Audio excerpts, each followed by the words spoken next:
in mind is that you don't want your head to go down. In order to avoid from him to take your head down, obviously you have to have strong neck muscle, but we are not going to rely on that.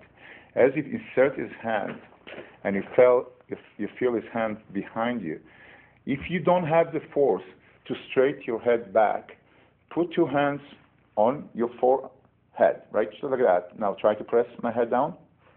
That's it. It's impossible. I won't put it here. Push. If you are weak, you're going to go down. But even a weak person, putting his hand back, pulling the elbow, immediately it's make a huge difference. So remember that. You do not want the head to go down. If the head go down, I will show you some techniques that you can do, but preferably you want to keep your spine straight. Now we go into the first escape, which will be the valley drop. Valley drop been taught before in some of the previous levels, and I'm going to show it from the Nelson because it's a very, very practical from this position, because it's controlling your upper body. Your upper body is, right now, it is possession. You cannot do much with this. So what you can do is use your lower body to move from here. And for him, it will be very difficult to control that. So what I want to do, I want to step semicircle behind him and move the leg right to the back. I'm going to show you the move first before I throw him, and then I'm going to throw him. Turn around, please. My aim is to be able to stretch the leg behind him and be as low as possible, and my leg has to touch him. I do not want to skip the leg bend, because he might fall, but it is very, very good balance. If I take him back, he will move the legs behind, and that's what would happen. Even if I straighten my leg and I won't touch his leg, meaning my leg will be slightly with distance with him, and I will try to take him down, he will move the leg. So I really want to put it to a point that he's touching his leg. What does that mean for you? It means for you that you have to sacrifice your balance. You cannot stand up and think that you can take somebody strong down. You will have to sacrifice your balance and go down with him, but you will fall on him. Don't forget, this is crash mat. We do it right now here, but outside there is cement. He's falling on the floor, you're falling on him, and I'll show you how to do that. So let's look at the move.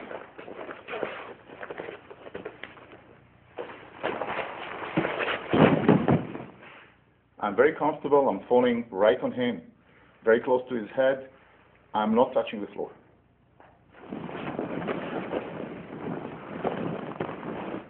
Now let's look at the force.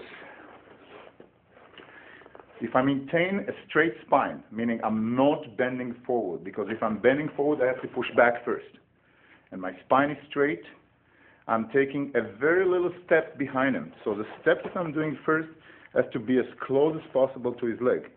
If I go further down here, my other leg will not be able to reach him. I want to be close here so I can reach right there. So, semicircle, back to here. Maintain all the time, chin up. And back to here. This time I'm going to throw him from this angle so you can see how it's falling towards you.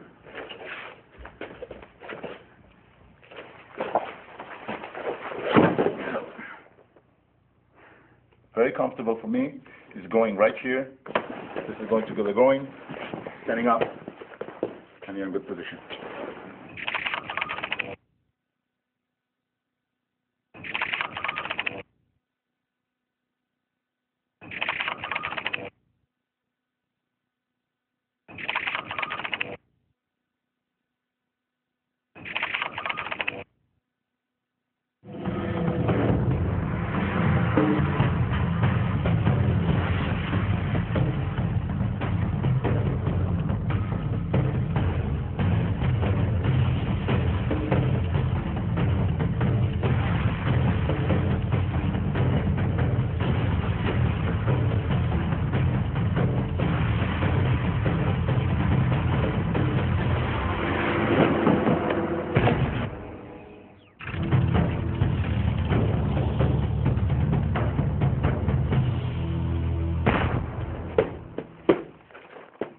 is a counter force release. I'm going to perform the techniques first and explain to you later.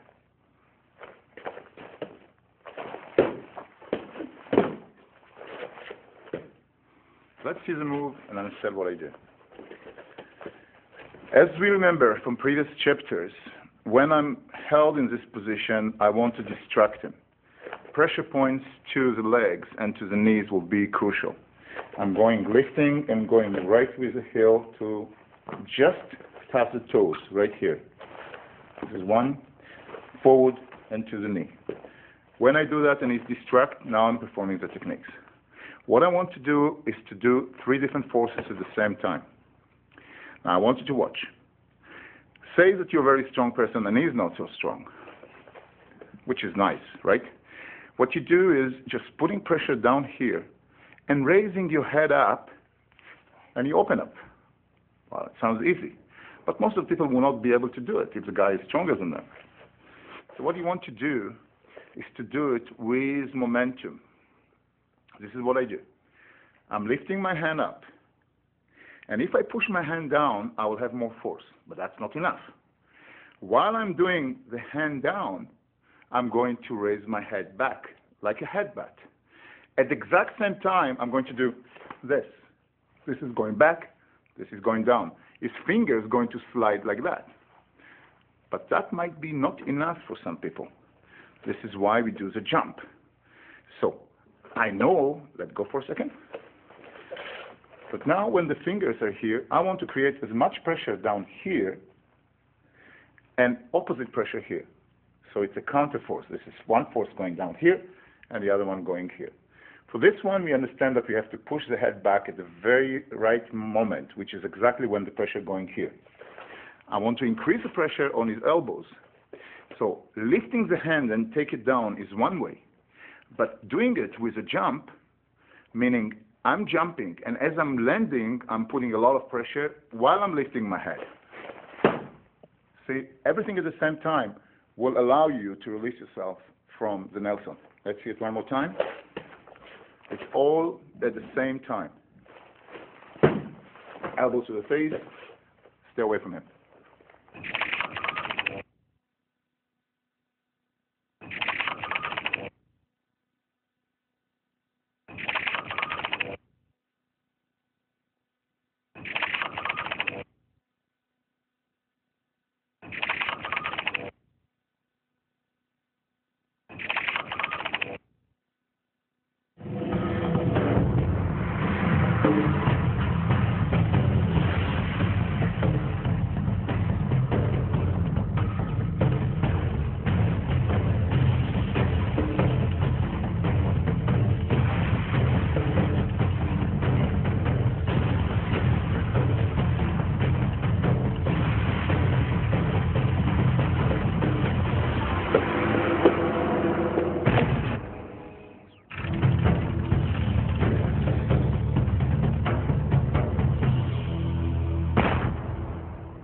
We're going to do now the hand slide. I'm going to let Joel enjoying and having the pleasure to do it on me for a change. I'm putting my hands in a very strong motion, pushing down, and he's going to escort my hand and slide it forward while at the same time giving elbows both places. Let's see it one more time. You only can do that if you do it at the very same time that you start pushing. So as I push down, you slide and go with elbow to the faces.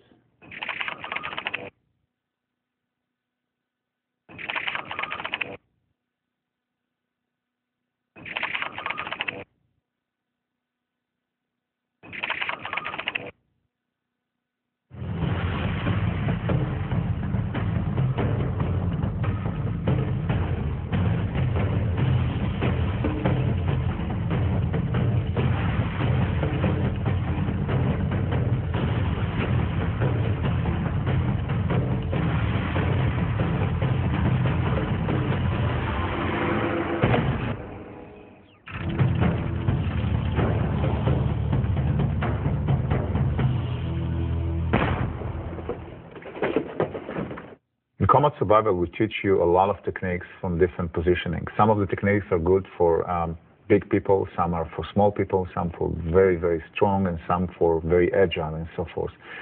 In the Nelson situation that we are right now, we are going to deal with a situation that a small person is going to be held by a bigger person. And what I mean by that, let's say that Marcus is holding me. Now, if you pay attention, my shoulders are wider than his. So Nelson. So that means that for me to do the next move, which is a sliding, will be impossible. If my shoulders are wider than his, I won't be able to do. I might be able to do all the other techniques. I will do the other techniques that are fitted to my size and so on. But we're going to take now Deb, and obviously you can see that she is narrower than him. Now what she wants to do, the first thing she wants to do is to make her shoulder even narrower than what they are right now.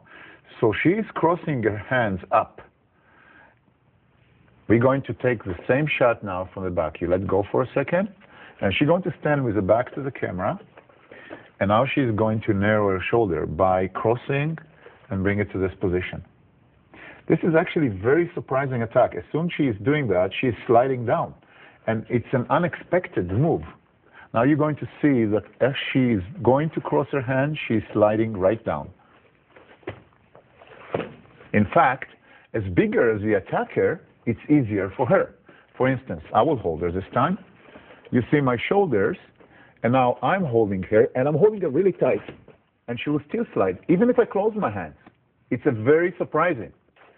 I can tell you what I can do if I'm very experienced, and I took many years of combat survival. When she's doing that, I will go with her down.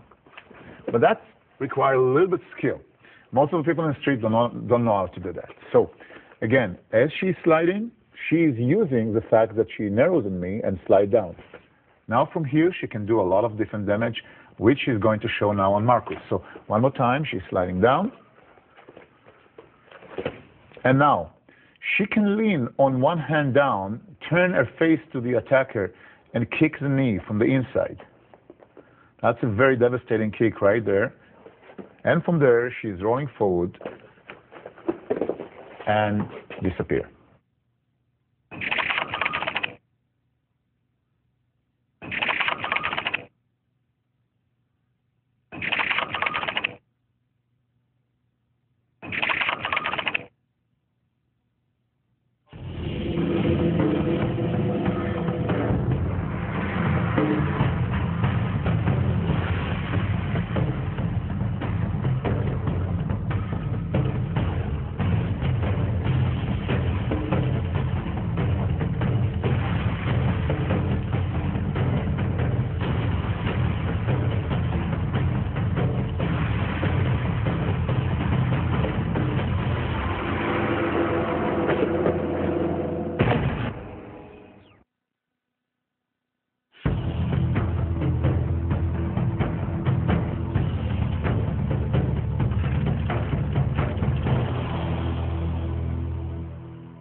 Now, before I let you go, I want to help you and give you some tips on how to train.